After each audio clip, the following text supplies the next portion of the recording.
¿Qué tal, Joan? Bien. ¿Cómo va todo? Muy bien. Bienvenido. Para repetir. Bienvenido. Bueno, Joan, mantenemos la distancia de seguridad, estamos al aire libre y en la tele, así que nos vamos a quitar, con tu permiso, la mascarilla. Bueno, en primer lugar, hablar un poco de la situación, de cómo estás viviendo esto, cómo estás pasando estos 15 meses que llevamos de pandemia. Bueno, de salida con salud, que ya es un privilegio, porque es cierto que la familia siguen todos sanos, mis padres con 84, 85 años pues siguen sanos, mis hermanos, hermanas y algún amigo ha caído, y ha caído porque ya estaba jodido de otras cosas y esto ha acabado de echar por tierra a muchas personas, pero ha sido una experiencia de la que yo realmente pensaba que sacaríamos mejores conclusiones y me ha sorprendido. La única conclusión que tengo muy clara y muy evidente es que hay que seguir apostando por la investigación, por la cultura, ¿no? Por retener aquí a los profesionales que realmente a veces no valoramos adecuadamente, pagar mejor a enfermeros, a médicos, a todo el personal que se está en un hospital. Yo creo que hemos puesto en valor estas cosas, pero no hemos sido luego lo prudentes que yo esperaba que fuéramos a ser. Y otro reto en medio de esta pandemia pues fue venir a Sevilla. ¿Qué razones te hicieron volver aquí? ¿Cómo te sedujeron desde el club?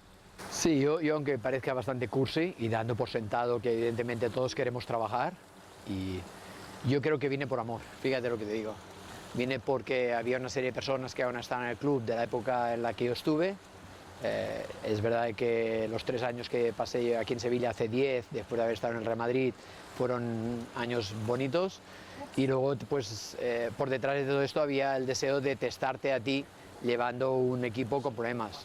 Meterte en un equipo en media temporada no es algo apetecible para nadie, si encima está con 2 victorias, 9 derrotas aún menos, pero era poder ayudar a que el baloncesto siguiera en Sevilla, que es la gran pregunta que nos debemos hacer. La oferta es evidente que ya sabía que el entorno no permitía pues grandes alardes y tenía que ajustarme ya a un presupuesto que tenía el club, pero es cierto de que esperabas que se ajustaran las cosas, un poco las piezas en cuanto tú llegaras, en cuanto a tener más fichajes sólidos, y luego pues bueno, ha ido las cosas como han ido, pero fue ese un poco el razonamiento. Quiero probarlo, quiero ayudar, quiero dejar mi granito y si nos salvamos mejor, evidentemente.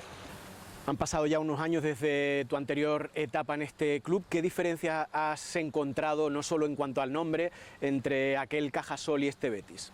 Yo creo que la gran diferencia cuando vine entonces, y eso lo he explicado a algunos de mis compañeros, la gran diferencia es la pretemporada, ¿no?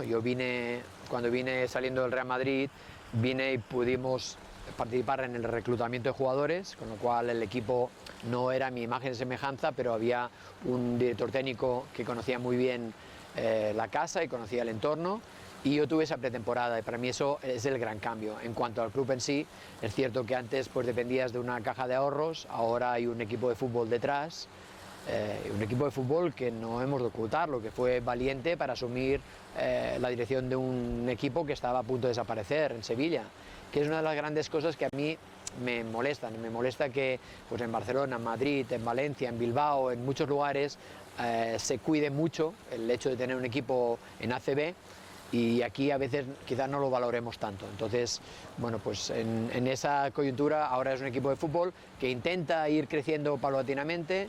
También te decir que me reuní hace pocas semanas con el presidente de fútbol y yo creo que tiene las ideas claras de cómo ir progresando lentamente, no a golpe ni de dinero ni de talón, no pidiendo cosas que sean imposibles, pero sí ir creciendo año a año. Y eso es lo que me encontré a diferencia otra vez, que era un club algo más sólido, aunque luego pues cuando dependes de una caja de ahorros siempre hay el riesgo de pues desaparecer. Bueno, y también en este tiempo habrá un Joan Plaza diferente. ¿Cómo era aquel de hace unos años cuando llegaste aquí a Sevilla y cómo eres ahora? Aunque parezca increíble, porque desde entonces sí, yo luego pues pude estar en Zalgiris Kaunas y ganamos el título de Liga allí con muchos problemas porque nos dejaron de pagar a media temporada. Luego pues ha habido la Eurocup de Unicaja, ha habido cosas bonitas después, pero yo creo que ahora Joan Plaza es más maduro, lógicamente, pero mucho mejor entrenador que cuando estuvo en el Real Madrid y cuando estuvo aquí. No hay nada, por más que estudies, por más que yo lleve toda la vida haciendo baloncesto, no hay nada como la experiencia para irte curtiendo, sobre todo en la dirección de grupos, ¿no? En grupos tan variopintos como los que has entrenado. la experiencia en Rusia, la experiencia en Lituania, han hecho de ti que tengas en cuenta muchos más factores y aprendes a escuchar mucho más también. Y entonces yo creo que ahora soy bastante más completo de lo que fui cuando vine la otra vez. Has tenido también experiencia internacional en otros países, en Lituania, en Rusia, pero se da la curiosa circunstancia que nunca has sido profeta en tu tierra. Pues sí, eso es cierto, pero eso también por otro lado hace que valores más restar estereotipos, ¿sabes? En el sentido que yo soy nacido en Barcelona, afincado casi en Badalona, aunque yo vivo en Alella. Alella es un pueblecito muy pequeño, conocido por el vino blanco, pero que está muy cerca de Badalona. Y entonces nunca he sido entrenador jefe de ninguno de estos dos equipos. Quizá la vida me dé la oportunidad, pero lo que sí que debo decir alto y claro es que en Madrid fueron valientes para apostar por el único catalán de su historia llevando un equipo, ¿no? Y la experiencia fue magnífica, además de derrocar muchos de estos estereotipos que a veces prevalecen en la sociedad, en los medios de comunicación, cayeron. Luego aquí en Sevilla me trataron genial, fueron 3 años, estando en Lituania la experiencia, era el primer entrenador que entrenaba en Euroliga fuera de España y la experiencia fue espectacular. Yo creo que nadie debería morir sin entrenar alguna vez al Žalgiris Kaunas y lo que representa en ese pequeño país. La experiencia en Unicaja fue volver un poco a tu tierra y volver otra vez a Andalucía, ¿no? Ahora la casuística hace que ya vaya a acumular muchos años en Andalucía y en Unicaja pues logramos crear, sobre todo recuperar público, recuperar jugadores malagueños y al final pues no solo competir casi siempre en Copa del Rey y Playoff, sino ganar una Eurocup que era como de justicia, ¿no? Para finalmente acabar en Rusia, que ha sido una experiencia variopinta en muchos sentidos y que requeriría de una entrevista entera solo de ello. Bueno, y ya con la perspectiva que da el haber pasado unas semanas desde que cumpliste el objetivo por el que habías venido aquí, ¿qué balance haces de estos meses, de esta parte de la temporada 2020-2021 en que has estado en Sevilla? El balance ha sido duro, en el sentido de que cuando coges un equipo a media temporada, yo solo lo he hecho 3 veces en mi vida, en mi carrera. Cuando lo coges no puedes llevar tu librito y implantar tus principios directamente porque el equipo ya tiene unos hábitos, tú no has construido el equipo, no sabes por qué hay una serie de jugadores, no sabes las condiciones en que se ficharon, bla, bla, bla. Entonces hay que recuperar sobre todo la autoestima de los jugadores. Y había muchos jugadores que venían de haber jugado en otras competiciones, sobre todo europeas, para mí demasiados, honestamente, y que tenían números mucho mejores. Entonces, elevar esa autoestima en el jugador, que antes te acreditaba un 39% en triples y que ahora apenas llega al 27%, y jugadores que asistían muy bien y ahora están casi con más pérdidas de balones, era el objetivo número 1. Y yo creo que eso lo fuimos elevando muy lentamente en todos. Y de hecho, la progresión de la mayoría de ellos ha sido a mejor hacia final de temporada. Y también teníamos claro que teníamos que sufrir hasta el último partido, hasta el último cuarto del último partido. Al final, el buen trabajo, sobre todo de los jugadores, ha hecho que nos salváramos a 3 jornadas de final, que era impensable cuando llegué en diciembre. Y entonces esas circunstancias te generan una tensión añadida, porque además notaba el cariño que la gente tenía por mí. Yo no soy muy de utilizar Twitter, pero cuando 259.000 personas aparecen por primera vez en tu Twitter, cuando tú insinúas que puedes venir a Betis, cuando insinúas que vienes a Sevilla, me ahogó. Y luego la gente te para por la calle diciendo ya sé que estamos perdiendo, pero tú... Entonces la presión ya no es externa, la presión es tuya y el miedo a decepcionar a la gente, el miedo a defraudar a los que confían en ti hace que pues he empezado a comer muy poco, a dormir menos, a vomitar más a menudo, qué sé yo. Entonces la situación ha sido caótica, finalmente se ha resuelto bien y estoy ahora muy agradecido de haberlo pasado, pero no quiero volverlo a pasar de nuevo. Cuando tú aterrizaste, el equipo tenía un balance de apenas 2 victorias y 9 derrotas. ¿Qué es lo que te encontraste cuando llegaste aquí? Me encuentro un equipo que evidentemente se ilusiona por el hecho de tener un entrenador que quizás se ha movido más en Euroliga o en Eurocup que no en estos términos, pero la fe que ellos tenían en mí era grande. Había que cambiar una serie de, más que de táctica o técnica, más de hábitos, ¿no? Y entonces, por eso te digo que en estos 6 meses yo creo que he hecho más de psicólogo, de terapeuta que no de entrenador. Y entonces al final eso ha ido cuajando, los jugadores han ido recuperando la esencia El club, yo creo que desde de salida es verdad que apostó, pero apostaba a un nombre, ¿no? Y no apostaba yo en estos 2 meses, en estos 6 meses. Al segundo mes yo pensé que realmente me había equivocado viniendo, porque no estaba seguro de cumplir el perfil para salvar yo este equipo. Sí sabía que el equipo iría mejor, pero no sé si llegaríamos a tiempo de hacerlo mejor para salvarnos.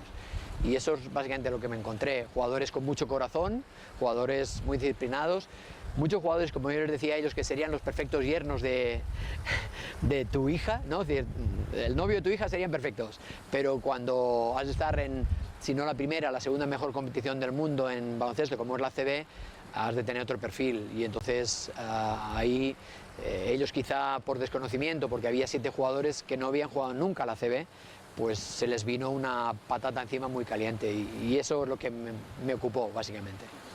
Y de todos los jugadores de la plantilla, ¿quiénes te han sorprendido, para bien o para mal? Sí, sobre todo hay jugadores como Pablo Almazán, granadino, que me ha demostrado una vez más que has de tener jugadores que yo he tenido siempre en mi carrera. O sea, en Madrid, Sergi Llull y Felipe Reyes, por aquel entonces eran jugadores de talento, pero muy de corazón, muy integrados en la disciplina del club. Pues luego, cuando estuve en Málaga, pues Alberto Díaz o Carlos Suárez, un bloque nacional, que yo creo que es otra de las cosas que hemos de priorizar. Entonces, esta serie de jugadores, yo creo que en el caso de Pablo Almazán lo reflejan muy bien. Luego, jugadores que no entendían bien que estuvieran tan mal, entonces, bueno, pues ha habido una serie de jugadores que han tenido que adaptar por su juego, sobre todo por el colectivo. O sea, había jugadores que a lo mejor habían sido estrellas en otros equipos, pero aquí, y al menos conmigo, el grupo era prioridad. Entonces, hay un balance en algunos muy positivo y en otros no tanto, pero porque cuando se integró en el club quizá no se le explicó esa coyuntura o no lo sé.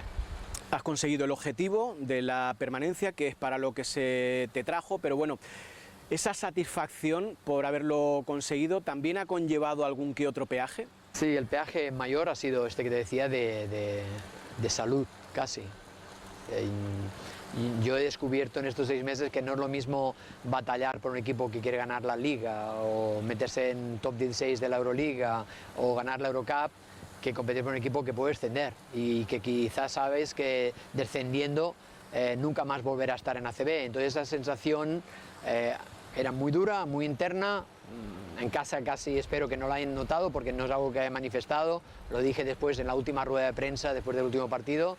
Pero es cierto que la sensación de miedo a fracasar, a que esa gente que estaba tan ilusionada contigo pues lo pasen mal, a mí mi entorno me preocupa mucho. Entonces, hasta ahora el legado que he ido dejando en los lugares donde he estado casi siempre ha sido agradable. Hace un par de años con Zenit volví a Žalgiris Kaunas, que no había vuelto desde hacía 8 años, 9, y la recepción fueron durante casi 2 minutos personas de pie aplaudiéndote en agradecimiento a un año que solo estuve. Y eso me ha pasado en Madrid. Espero, ojalá que pase, tengan un buen recuerdo de mí en Málaga o en Zenit si algún día vuelvo. Entonces, no decepcionar a esa gente era una premisa. Entonces, es verdad de que internamente lo he pasado muy mal. Afecta mucho más. En mi caso era un miedo casi físico. No físico solo interno, que lo era, sino hasta ver un miedo real. Cuando encadenas 3 derrotas, compites muy bien, pero pierdes, compites muy bien, pierdes en la prórroga, compites y no ganas, no ves el horizonte y empiezas a menosvalorarte a ti, a tener una autoestima baja hasta de ti mismo. Entonces no hay nada que ver. Cuando tú compites para ganar una liga o una Eurocup o para estar lo más arriba posible, es verdad de que habrá gente decepcionada, pues porque el equipo no ha alcanzado ese objetivo primordial que tenía pues Madrid o sobre todo Žalgiris Kaunas, y a otro nivel pues Unicaja, Zenit. Yo no he estado en tantos clubes, ¿no? Por suerte, por desgracia, pero por no bajar es un miedo terrible. Y sin embargo, te decir que ha habido grandes entrenadores que ahora están en grandes equipos, que han descendido equipos y que demuestran que hay algo más allá, de que no se acaba la tierra, y entrenadores que han descendido a la LEP y que ahora están al primer orden español, ¿no? Pero en mi caso en concreto era un miedo brutal. Y ahora pensando ya en la próxima temporada, ¿te sigues viendo aquí? ¿Dónde te ves? Pues no lo sé, honestamente. Es cierto que ahora yo tengo unas semanas para pensarme si debo seguir o no. He de confesar que realmente hay muchas cosas que me atraen para quedarme, sobre todo muchas personas, ¿no? las ganas también de construir algo, dejar también otro nuevo legado en Sevilla que permita tener baloncesto de alto nivel y por el que no debas sufrir siempre mirando abajo en la clasificación, con los pocos medios que ahora mismo se disponen. Pero es cierto que la premisa, como te he dicho antes, es que no quiero volver a pasar por lo mismo. Es decir, no porque de estas me lleváis al cementerio, me tiráis al mar o al río en arena, no, eso no quiero volverlo a pasar. Entonces lo único que yo he hablado con el presidente del club, Ángel Aro, me parece una persona honestamente muy centrada, que sabe que tiene los pies en el suelo, que sabe cómo ir creciendo muy lentamente, que los medios son muy justos, pero que lo que espera es que realmente la solvencia de tener un entrenador más o menos serio haga, pero no sé si es suficiente, ¿entiendes? Entonces me da miedo que teniendo el mismo presupuesto y estando las mismas personas seamos capaces o no de revertir una situación que es muy difícil, ¿no? Y esas semanas yo quiero ver un poco la evolución del club, quiero ver sobre todo líneas, yo quiero estar en un club donde quiera seguir creciendo, donde la gente esté bien cuidada, donde se cuide al jugador, al entrenador, donde la afición se identifique con el equipo, que el equipo tenga personalidad, y esto no hay varita mágicas, hay que estar todos cogidos de la mano e ir todos a una. ¿Y está el club preparado para crecer o simplemente para quedarse instalado en luchar por no bajar, en la lucha por la permanencia? ¿Qué es lo que necesita el club para crecer, para mirar hacia arriba en lugar de mirar hacia abajo? Para mí hay ciertos aspectos que para otras personas quizás se les escapan, pero para mí es fundamental que haya las herramientas adecuadas para trabajar, que las personas que me rodean estén debidamente pagadas, que realmente el club tenga la voluntad de crecer para en 3 años, qué sé yo, ahora me lo invento, pero en 3 años pues intentar alcanzar Europa o una Copa del Rey o un playoff, que el club esté en una clara línea ascendente, que se respete claramente todo el tema de la disciplina de los entrenamientos, que no se quiera ahorrar en café, es decir, que realmente veamos que hay cosas que son primordiales y que además son cruciales para cuidar a los jugadores. Luego el boca a boca puede destruir muchas cosas, entonces para mí estos factores son fundamentales. Luego evidentemente pues tengo que hablar con mi representante a ver qué opina y la gente que me rodea, pero ese primer paso del club para mí va a ser determinante y quedan 2 o 3 semanas para que lo muestre. ¿Factores que crees que necesita el club para crecer y no seguir mirando a la permanencia, a la salvación, que es lo que se está haciendo actualmente en el proyecto, que es lo que hablaba, por ejemplo, la máquina de café, que son cosas que también suman, pero ¿qué es lo que hace falta para que el club siga creciendo? Sí, yo creo que lo primero que hemos de hacer es crear una línea de trabajo, en el sentido de que, y lo he manifestado al club, con lo cual no estoy destapando nada, yo me gustaría tener un número de jugadores nacionales más amplio, que entiendan qué significa descender a segunda división, que entiendan lo que significa el baloncesto para una ciudad tan importante como Sevilla. Esto es el jugador que viene de fuera, por más que yo me entretengo mucho en el reclutamiento, en la parte que a mí me corresponde de explicárselo, a un jugador que sea de Granada, de Huelva, de Madrid, de Barcelona o de Galicia, le va a ser mucho más fácil de entender que alguien que sea de Minnesota o de Auckland en Australia. Entonces yo creo que hay que crear un poco esa línea de jugadores que entiendan mejor lo que queremos, y luego evidentemente pues hacer un perfil de jugador que se ajuste más, que no haya, hay veces que en la vida tú puedes permitirte algún invento, nosotros en las condiciones y los números económicos que tenemos puede haber muy pocos, hemos de tener gente muy contrastada. También hay que decir al público en general que es cierto que cuando ven tantos cambios de todos los equipos en general, menos de los portaaviones, Barcelona-Madrid, que cambian tantos jugadores, es porque tú tener un jugador nacido en Alemania un año te está cotizando al 24% y al año siguiente está cotizando al 42%. O sea que tú casi le has de pagar el doble a un jugador en el segundo año respecto al primero. Entonces no es fácil, no para Sevilla, sino para Estudiantes y para Fuenlabrada y para muchos equipos de España, el poder renovar jugadores, y a veces te lanzas a fichar a jugadores nuevos, con lo que ello conlleva. Volver a crear esa columna vertebral es muy difícil. Entonces, aunque sea a costa de tener algún jugador menos, pero yo creo que es muy importante tener una línea por la que tú sepas de qué vives o de qué mueres, de que no haya inventos, de que no vamos a traer a alguien aquí que no sepa lo que es la CB. No, si podemos traer a alguien que sea de Sevilla, andaluz, español, europeo y luego que sea donde sea, pero que el orden sea este, ¿no? Y es lo que a mí me gustaría, más allá de todas las cuestiones estas que os decía colaterales, que a veces pasan por ser casi más importantes que un mismo jugador. ¿Y cuál va a ser tu futuro entonces? ¿Qué es lo que te haría quedarte aquí en Sevilla, además de esos factores personales de los que hemos hablado? ¿Algún guiño por parte del club, algún paso adelante también por parte del club? ¿Tú lo has dado? ¿Qué es lo que esperas que hagan ellos? Yo he tenido la suerte de estar en clubes muy bonitos, muy agradables, donde sabías perfectamente dónde querías llegar, y eso es muy importante. Entonces no podemos ir tapando agujeros, sin más. Hemos de tener un proyecto muy definido, que también he de decirte que hay muchos clubes que no tienen esa línea de trabajo tampoco, o sea, no estamos haciendo nada, pero no, hay que, quien sea, ya no digo ni el entrenador en este caso, que soy yo, pero las personas importantes en este club, que han pasado la historia en este club, han de definir qué es lo que quieren. La ciudad ha de definir si quiere tener la Junta de Andalucía, la Diputación, han de querer si realmente quiere un equipo de primer orden. Entonces nadie está diciendo vamos a ponernos en X millones, pero sí saber que en 2 o 3 años el equipo irá creciendo. No estar por estar, yo creo que es una mala solución. Entonces ese proyecto que tú decías para mí es el que va a ser fundamental. Luego evidentemente pues hay que reestructurar quizá personas y grupos, que el club no mantenga hábitos sencillamente porque los lleva haciendo hace 20 25 años. Hemos de estarnos reciclando constantemente, y eso es lo que hará que finalmente tú te decidas o no a quedarte. Bueno, pero Joan Plaza es algo más que entrenador de baloncesto, tiene múltiples facetas a nivel personal, una de ellas es la de escritor. Has publicado estos 2 libros, estas 2 novelas, Las mantas de Angelina y Despertar a tiempo, y hay un libro que está también en camino, ¿no? Es cierto que la gente creía que yo hablaba de baloncesto, de deporte, y mis novelas tienen todo menos deporte prácticamente. Hay algún guiño muy perdido en mitad de las novelas, pero yo he explicado algunas veces que la primera novela nació en mi etapa en la que yo era pluriempleado y trabajaba en baloncesto, pero también trabajaba en los centros penitenciarios, y ahí nació como una especie de medio apuesta, y algo que fue casi un reto, escribir un cuento, se convirtió en una novelita. Esa novelita, por lo que sea, gustó, y ahora mismo pues está agotada. Se ha traducido a 3 idiomas y se ha editado varias veces, y para mí es una sorpresa porque nunca tuve esa intención, honestamente. Eso me ha llevado a leer mucho más, que esto sí que se lo agradezco a mis novelas. Y la segunda pues ya era mejorar la primera. Yo creo que la segunda es mucho mejor que la primera. Hay mucho de uno mismo en esas novelas, aunque sea ficción.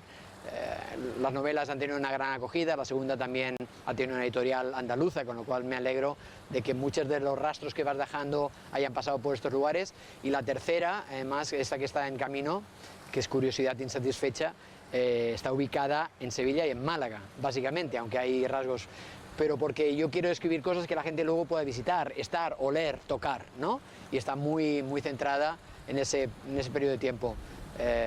Me sorprende que la gente las compre. Entiendo que hay un punto de morbosidad en la gente por ver cómo un deportista escribe más de 2 líneas sin equivocarse o repetirse, que es algo muy frecuente, desgraciadamente, pero es cierto que ha habido mucha gente que la ha leído, que me han propuesto algunas veces pasarla al cine, hubo una propuesta, otra llevarla al teatro. Me halaga todo esto, yo no vivo de esto. Cuando me presentan yo digo que no soy escritor, porque tengo mucho respeto a los escritores. Soy un pseudoescritor o alguien que junta palabras, sin más, pero es cierto que ha habido una buena acogida que te anima a acabar esa tercera novela, que espero que quizás sea la última, no lo sé.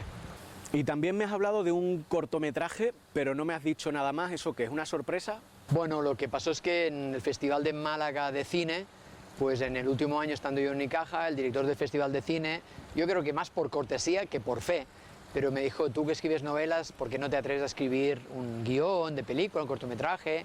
Yo le dije: mira, yo soy entrenador de baloncesto, lo otro es alguna vocación que yo tengo, pero se me quedó en la psiquis, y una mañana, 3:48, siempre digo a la misma hora, pero fue así porque la apunté, 3:48 mañana empecé con una idea, empecé a tirar de ella, y acabé lo que sería una historia para una película. Entonces se la presenté a ese director de cine, director del Festival de Cine. Mira, pero yo te lo dije para quedar bien, casi. Bueno, pues mira, aquí tengo esto, ¿qué hago con ello? Entonces me llevó a una productora de cine de Málaga, pues justo antes de irme a Rusia, me dijeron: mira, esto no es un guión, es una historia, habrías de guionarlo. Entonces con un director de cine que se llama Enrique García, que ha hecho varias películas a nivel nacional, de una cierta relevancia, pues me enseñó a hacer esos guiones, yo lo guioné, pero cuando acabé, pues fue cuando ya coincidió con Rusia y la pandemia, y ahí quedó en un cajón. Y hace poco menos de un mes y medio me llamó una productora de Valencia diciendo que sabían que yo había escrito, que se lo enviara, se lo envié y hace menos de 10 días pues me han dicho que en principio va para adelante, que lo presentan, la rodarían en el 2022 y la presentarían a festivales en 2023. Entonces me tiene sobrepasado porque yo escribí aquello casi por contentar a una persona y ahora resulta que tiene cierta validez, ¿no? Y es cierto también que todos los libros, las novelas, todos tienen un motivo, un sentido, ¿no? Disfrutar, sentirnos privilegiados, disfrutar de la vida que tenemos, no posponer grandes sueños para el futuro, vivirlos porque no sabes cómo ahora nos ha pasado, qué va a suceder, etcétera, etcétera. Pero nunca son manuales de autoayuda, pero sí son novelas que te zarandean el cuerpo, el corazón, ¿no? Y el cortometraje va un poco por esa línea. Y luego está el mundo de las motos, ¿no? que te apasiona. Yo descubrí las motos en una liga de verano en Estados Unidos, donde aquí no se podía, pero allí se podían alquilar motos, Harleys en concreto, y un día en una liga de verano, de estas que haces un intensivo, porque son 10 días que estás o en Boston, o en Utah, en este caso era Utah, o en Los Ángeles, estás viendo baloncesto desde las 10 de la mañana hasta las 8 de la noche, y un día dije, mira, estoy saturado, y entonces estaba muy cerca de Salt Lake City, hay Arch Park, que es un parque que todo el mundo ha visto alguna vez, que es el inicio del Cañón del Colorado, donde se han formado, después de miles de años, túneles o puentes de roca naturales por el desgaste del agua. Es un parque espectacular, te parece que estés en otro lugar. Y ahí bajé con esa moto alquilada, una Harley. Y entonces un día, yo muy ingenuo de mí, dije, yo era entonces ayudante del Juventud de Badalona, que si algún día me lo puedo permitir, si gano la liga, me compraré una Harley. Y años después pues se dio la circunstancia, que no lo pensaba honestamente, y esa Harley es la que me acompaña por todos lados y la que me da la sensación de gozar un poco la vida, ¿no? Yo me lo permito pocas veces porque me parece que fallo, o sea, si me voy, qué sé yo, ahora a algún pueblo de los pueblos blancos, ¿no? O sea, pero es que te estás permitiendo un lujo que no debes, has de entrenar, has de pensar en, pues bueno, esa capacidad de ir con la moto a 1 hora de aquí y tomarte un café en algún pueblo, en Rota, cuando estaba, pues es fantástica y espero que me acompañe la moto hasta el fin de mis días. Y otra de las cosas que me gustaría hablar es de los perros, porque también es algo que te encanta. Ahí he de confesar que yo era un ignorante total, porque yo vengo de una familia que vivíamos en un piso de 70 metros cuadrados, con 6 hermanos, 6 hijos. Entonces allí podías tener un periquito o un canario, pero entonces yo siempre tuve mucho miedo a los perros, hasta que mi mujer, que es una apasionada de los perros, quería, yo la sorprendí trayendo un perro de Galicia y esa experiencia ha sido espectacular, y entonces yo moriré con un perro al lado, tengo claro. Es decir, lo que te dan es extraordinaria, la generosidad es brutal, es mucho lo que te dan, y además en silencio. Yo he dicho que siempre me faltara alguna condición, yo perdería la condición del habla, porque ellos sin hablar, los perros sin hablar, te transmiten cariño, bondad, lealtad. Entonces no lo perderé. Ahora tengo un perro, se llama Elliot. Tuve a Larry por Larry Bird, tuve a Yuna porque yo soy muy lunático en muchos aspectos, y ahora este Elliot, que es un perro adoptado de una perrera, 1000 leches que se dice, no sabemos quién es su padre es granadino, pero no lo conocimos, pues adoptamos ese perro y estamos encantados y no desaparecerá de mi vida. Bueno, después de tus 2 experiencias en Sevilla, en Málaga, son ya casi 10 años en Andalucía, por lo que te podemos considerar prácticamente un andaluz más. Hace poco tiempo alguien me hizo una referencia a esto que yo no había pensado, y es una sexta parte, no sé, de tu vida. O sea que sí, nunca hubiera imaginado que la vida me hubiera traído tantos años aquí. Si renovara por Betis ya serían 10 años. Y además es algo, por otro lado, muy bonito, porque en Cataluña hay una mezcolanza, por más que haya gente que solo obvie, de muchas tierras y sobre todo de muchos andaluces, y que nos han mejorado, nos han enriquecido, nos han cuidado, gente que ya se siente muy catalana habiendo salido de Jaén, de Huelva o de... Entonces, una de las cosas que yo siempre he recomendado, desde mi postura de ser una persona que siempre tengo la maleta en la puerta, de que debería ser obligatorio en la universidad tenerte e irte de casa, descubrir otras tierras. Pero básicamente, primero para valorar dónde vives, pero luego para echar por tierra todos esos estereotipos terribles, que sobre todo en un país como España, que somos tan diversos, aún se mantienen. Entonces yo hablo fantásticamente de Madrid porque me cuidaron excelentemente, pero de Andalucía, que he estado trabajando, luego he estado en País Vasco, pero trabajando día a día, que es cuando conoces a las personas, ves que todos esos estereotipos son falsos. Son falsos y además casi opuestos. De la misma manera que hace pocos días un miembro de staff me decía, mira, tú eres de todo menos catalán, porque siempre nos está invitando a comer, nos está invitando a cenar, nos trae regalos en Navidad, cuando yo llevaba un mes en Sevilla, ¿no? Y entonces yo le decía un detalle a cada uno. No, yo creo que el catalán como tal puede ser tan trabajador como el de Madrid, el de Málaga o el de Galicia o el País Vasco, y que todos tenemos nuestras virtudes y defectos. Entonces yo obligaría a que la gente tuviera que vivir fuera de casa por muchos aspectos, y en mi caso en concreto estoy muy orgulloso de sentirme muy andaluz. En mi casa me decían, no eres de donde vienes, sino de donde trabajas, de donde estás, de donde convives. Entonces yo me siento muy andaluz y soy yo creo, muy buen embajador de todo lo que representa Andalucía en mi tierra y en Cataluña, como al revés, ¿no? Y entonces crear puentes es para mí un reto importante, y entonces, bueno, pues Andalucía, me dieron la orden, el emblema en Unicaja después de 5 años, ¿no? Por el trabajo hecho, y un directivo hace pocos días me decía, bueno, después de haber salvado a Betis, si ya no te dan la orden al mérito de Andalucía, es que no has hecho nada, ¿no? Bromeando, todo esto estoy bromeando porque en absoluto, pero es cierto que me siento muy de aquí, agradecido, y en la medida que yo pueda seguir aportando experiencia a esto y mejorar todo lo que esté a mi alrededor, pues mucho mejor. Bueno, pues ojalá sigas aquí con nosotros, porque tú decías que los andaluces hacemos mejores a Cataluña, y gente como tú también hacéis mejores, por supuesto, Andalucía. Ojalá sea así y tengamos lo que nos merezcamos, ¿no? Que espero trabajar para ello. Muchas gracias. Gracias a todos.